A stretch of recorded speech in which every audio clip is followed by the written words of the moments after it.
Sir చాలా అప్పులు తీసుకున్న వ్యక్తులు కానీ చెక్ బౌన్స్ అయిన వ్యక్తులు కానీ వాళ్ళ అడ్రస్లో ఇంటి అడ్రస్లో లేకుండా ఉన్నప్పుడు ఎదుటి వ్యక్తి వాళ్ళకి నోటీసులు ఎలా పంపించాలి, వాళ్ళ మీద కేసులు ఎలా వేయాలని చాలామంది భయపడుతూ ఉంటారు. సో దీన్ని ఎలా సార్? ఇవాళ అన్ని మంచి క్వశ్చన్లు అడుగుతున్నాము మేఘనను.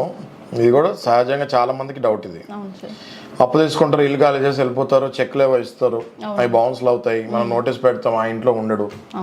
ఎలా అంటే ఒకసారి పంపిస్తాము, 2 సార్లు పంపిస్తాము, 3 సార్లు సమ్మన్స్ వెళ్తాయి కోర్టు నుంచి.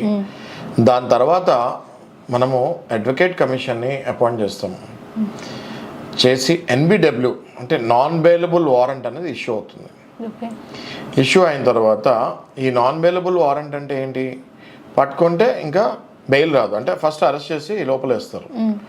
ఓకే, ఈ NBW ఇష్యూ అయినప్పుడు అడ్వకేట్ కమిషన్ మనం వేసినప్పుడు వాళ్ళు ఎక్కడెక్కడ ఇంతకు ముందు ఉన్నారు, ఎక్కడెక్కడ తిరిగారు, ఇవన్నీ కూడా పోలీసు వాళ్ళ ద్వారా ఎంక్వైరీ చేయించి క్లియర్గా ఆయన్ని పోలీసు వాళ్ళ ద్వారా ఎక్కడున్నారో పట్టుకొని ట్రేస్ చేసి ఆ NBW ఇష్యూ చేసి వాళ్ళని తీసుకొని వచ్చి కోర్టులో ప్రవేశపెట్టి ఇమ్మీడియట్గా రీకాల్ పిటిషన్ లేకపోతే షూరిటీస్ ఇవ్వకపోతే వాళ్ళని జైల్లో వేస్తాం కూడా జరుగుతుంది. చాలామందికి తెలియదు మేఘన. సో నీ ద్వారా నేను ఏం చెప్తున్నా అంటే, మీరు అప్పు తీసుకొని ఈ భూప్రపంచంలో ఎక్కడ పారిపోయినా మిమ్మల్ని పట్టుకునే బాధ్యత అడ్వకేట్స్, పోలీసు వాళ్ళు ఖచ్చితంగా తీసుకుంటారు. Okay sir, thank you.